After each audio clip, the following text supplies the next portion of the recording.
رحيم. السلام عليكم ورحمة الله وبركاته. ازيكم يا حلوين يا حبايبي؟ عاملين ايه يا حلوين؟ ان شاء الله تكونوا بخير يا رب. النهاردة معانا فيديو جديد جميل جدا، هناخد حاجة اسمها الحروف اللثوية. قبل ما نبتدي كده الفيديو نسمي الله ونصلي على محمد عليه افضل الصلاة والسلام. مش يا حلوين؟ عايزين نركز كده مع بعض، الحصة النهاردة لذيذة وسهلة وجميلة. بسم الله الرحمن الرحيم. قبل ما نبتدي يا ريت ما تنسوش اللايك والاشتراك وتركزوا معايا جدا، ركزوا معايا وقولوا ورايا. ماشي يا حلوين؟ النهارده قصه الحروف اللثويه. ليه سموها الحروف اللثويه؟ ليه مش سموها مثلا اسم تاني؟ عشان واحنا بننطق الحروف دي، هما معانا 3 حروف، تمام؟ واحنا بننطق الحروف دي بنطلع اللسان. شايفين المنظر اللي انا عامله لكم ده؟ شايفين اللسان فين؟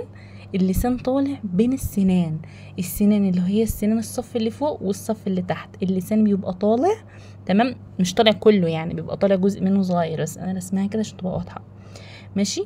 اللسان بيطلع وبيبقى بين السنان، يبقى عشان لساننا بيطلع سنه منه بره كده، تمام؟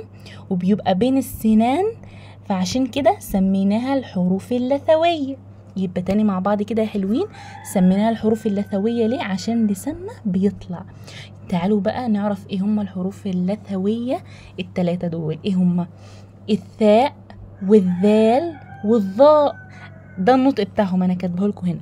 الثاء، ثاء، يلا قولوا معايا يا حلوين، يلا قولوا يلا. ثاء، ثاء، ذال. شايفين لسانكم طلع ازاي؟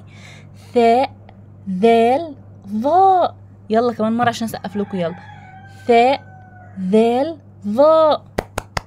شطار يا حلوين، انا سامعاكم وانتوا بتقولوا ورايا، شطار جدا. يلا كمان مرة.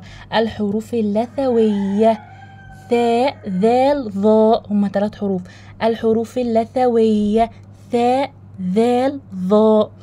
يعني ايه حروف لثوية؟ لساني بين اسناني، لساني بين اسناني، اهو لساني بين اسناني. طيب تعالوا ناخد حروف بتبدأ بالحروف اللثوية. يعني ايه كلمات، كلمات تبدأ بالحروف اللثوية. يعني ايه؟ يعني كلمات اول حرف منها هيبقى واحد من 3 دول.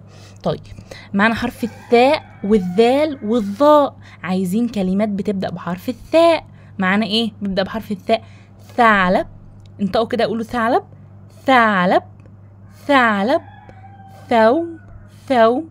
ثياب. شايفين لساننا طالع في كل الكلمات دي عشان اول حرف الثاء. ثاء، ثاء، ثاء، ثعلب، ثوب، ثياب. ثاء، ثاء، ثعلب، ثوب، ثياب.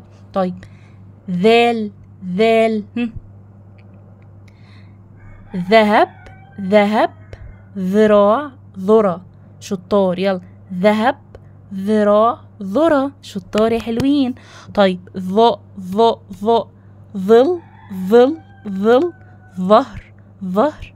ايه؟ ظفر. شطار يا حلوين. تعالوا بينا نكتب الحروف، تعالوا بينا نكتبها. يلا معنا حرف الثاء. ادي حرف الثاء اهو، ادي حرف الثاء. ثاء في 3 نقط. ثاء، ثاء، ثاء. ذال، ذال، ذال، ذال. ظاء، ظاء. الظاء دي تحس انها تخينه كده واحنا بنقول ظاء، ظاء. ادي الظاء. ماشي؟ يلا تاني كمان مره، يلا. ثاء، ذال، ظاء. ثاء، ذال، ظاء. ثاء، ثاء، ثاء. ثعلب، ثوم، ثياب. يلا قول ورايا. ثاء، ثعلب، ثوم، ثياب. سقفه ليكوا يا حلوين، يلا صحصحوا معايا. ثاء، ثعلب، ثوب، ثياب. ذال، ذال، ذهب، ذراع، ذرة. ظاء، ظاء، ظل، ظهر، ظفر. شطار يا حلوين. يبقى معانا الحروف اللثوية: الثاء والذال والظاء. الثاء والذال والظاء. ماشي يا حلوين؟ الحروف اللثوية 3 حروف. ليه قلنا عليهم الحروف اللثوية؟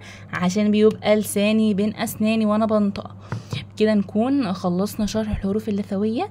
يا ريت ما تنسوش اللايك والاشتراك عشان هنزلكم ان شاء الله فيديوهات كتيرة جدا هتفيدكم بإذن الله في الإملاء وفي كل إذن الله كل حاجة تخص التأسيس وتخص العربي ان شاء الله. فما تنسوش اللايك والاشتراك عشان ده بيدعمني جدا. واشوفكم في رعاية الله. السلام عليكم ورحمة الله وبركاته.